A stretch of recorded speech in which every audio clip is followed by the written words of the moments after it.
qilishib ketdi ish bor. Shunga ustozlarimiz bizga deydi, dunyoda 4 xil odam bor deydi. Birisi biladiganini biladigan odamlar. İkincisi biladiganini bilmaydigan odamlar. Üçüncüsü bilmeydiğini biladigan odamlar.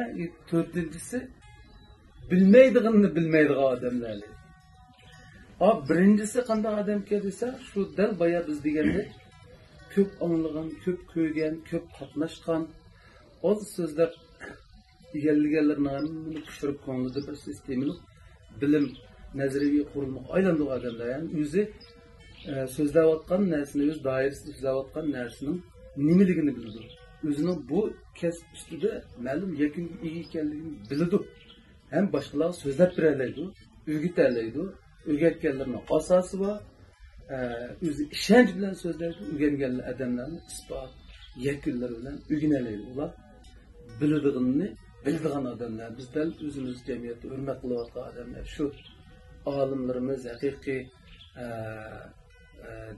jamoatga naf yetkazayotgan cho'ng kishilarimiz biladiganini biladigan odamlar ekan. O biladiganini bilmaydigan odamlar bor ekan.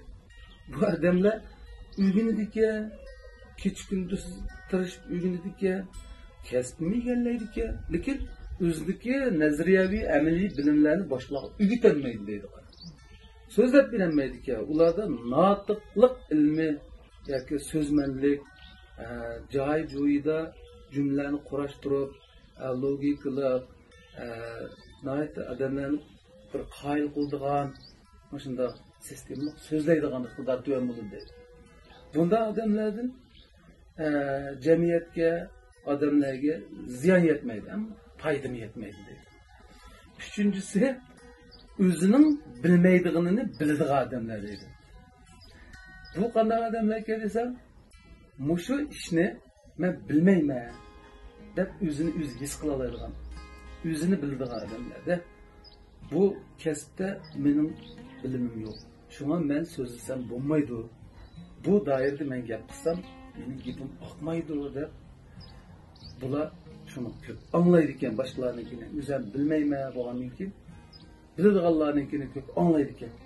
Endi bunda bilmaydiganini biladigan odamlardanmi ko'pchilikka, jamiyatga ziyon zahmat yetmaydi deydi. Endi to'rtinchisi o'zining bilmaydiganini bilmaydigan odamlar bor deydi. Mush odamlar xatarlikka. Chunki u neden paran qilsang shu doir so'zlaydi ekan, to'xtamay. Bunimi bilmayman deb o'ylaydi ekanda. O'zining bilmaydiganini bilmay, men biladi ekanman deb so'zlaydi ekan. Shuni to'g'riliq so'zlasam-mo, biladi ekan, bilmay deb so'zlaydi ekan. Taqsis to'g'riliq so'zlasam-mo, bilmay deb so'z boshlaydi ekan. Ammo hech qanday fikrning asosi yo'q, isbot yo'q, yakuni yo'q. Ağzına kelgeni so'zlaydigan bunday odamlarni bilmaydiganini bilmaydigan odamlar deymiz. Jamiyatimizda mo shunday odamlar oz emas. Bular jamiyatga, odamlarga balkim zaho yetkazib qo'yishi mumkin. O'zining bilmaydiganini bilmay, bilaman deb so'zlab, o'zini hurmat qilayotgan, o'zini himoya qilayotgan, izzat qilayotgan bir to'p odamlarni o'zining og'zidagi sapsatisi bilan qamlashmagan yo'l yo'riqi bilan boshqa bir egri bir yo'lga boshlab qo'yish mumkin. Şu bugün topshiriqni yaxshi ado qilganlardan ma'lumotlarni deb qo'yay dedim.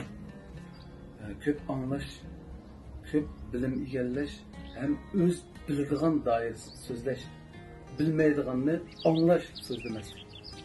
Shunga savunda adam bu qanday bilmaydiganni bilmaydigan odam bo'lsa bo'lmaydi.